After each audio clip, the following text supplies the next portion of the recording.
மகா அன்பும் கிருபையும் இரக்கமும் நீதி நிறைந்த அன்பின் ஆண்டவரே, இந்த 78வது ஒரு விடுதலை தினத்தை கர்த்தர் நீர் எங்களுக்கு கொடுத்ததற்காக எங்களுடைய தேச தந்தை பிதாக்களுக்கு நீர் கொடுத்த தளத்தில் அவர்கள் வாங்கிய இந்த மகத்துவமுள்ள சுதந்திரத்துக்காக நாங்கள் நன்றி செலுத்துகிறோம்.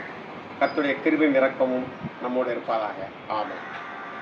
கிறிஸ்துவுக்குள் அன்பானவர்களே, இந்த என்னுடைய கரத்தில் இருக்கக்கூடிய இந்த கொடியானது மேலே ஆரஞ்சு நிறம் இருக்கிறது, நடுவில் வெள்ளை இருக்கிறது, கீழே பச்சை இருக்கிறது. மனிதனுடைய கருமையான பாவத்தினாலே பெருமையாக்கப்பட்ட உலகம் ஒரு நாள் அப்படி ஆயிருந்தது. அதற்கு பின்பு தேவன் பல வகையிலும் செயல்பட்டு தம்முடைய தீர்க்கர்கள் மூலமாக இந்த உலகத்தை விடுவிக்க விரும்பி அநேகரை அனுப்பினார்.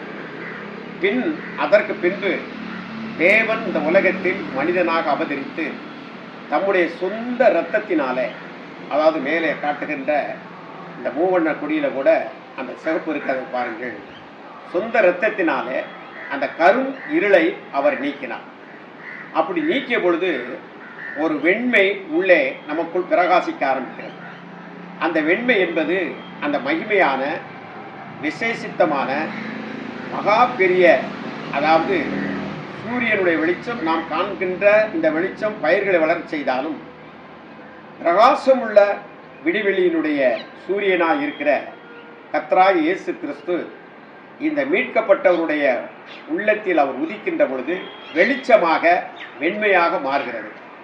அவர்கள் அநேக நபர்களுக்கு நன்மை செய்வதற்கு ஏதுவாக கீழே பாருங்கள், இந்த பச்சை நிறம் செழுமையை காட்டும். ஆகவே இந்த செழுமையாக ஒரு விடுதலை பெற்று நம்முடைய உள்ளம் அழுக்கிற பாவம் நீக்கப்பட்டு எப்படி ஒரு அடிமைத்தனத்தில் இருந்த இந்தியா மீட்கப்பட்டதோ அதுபோல ஒவ்வொரு மனிதர்களும் தன் இருதயத்தினுடைய கெட்ட சுபாவங்களிலிருந்து மீட்கப்படுவதற்கு அவர் இரத்தத்தினால் மீட்கப்பட்டிருக்கிறோம். ஒரு பேரொளி நமக்குள் பிரகாசித்திருக்கிறது. அதனால் நாம் ஒரு செழுமை உள்ளவர்களாக அந்த பச்சை நிறத்தை பார்க்கிறோம். இப்படிப்பட்ட ஒற்றுமையான தன்மையோடு நாம் வாழுகிற பொழுது நிச்சயமாகவே நமக்குள் போட்டி பொறாமையின்றி மகத்துவமான ஒரு மாபெரும் ஒரு இணைந்த சிநேகத்தோடு கர்த்தர் நம்மளை வாழ கிருபை செய்வாராக. ஆமென். ஆமென். நன்றி அனைவருக்கும்.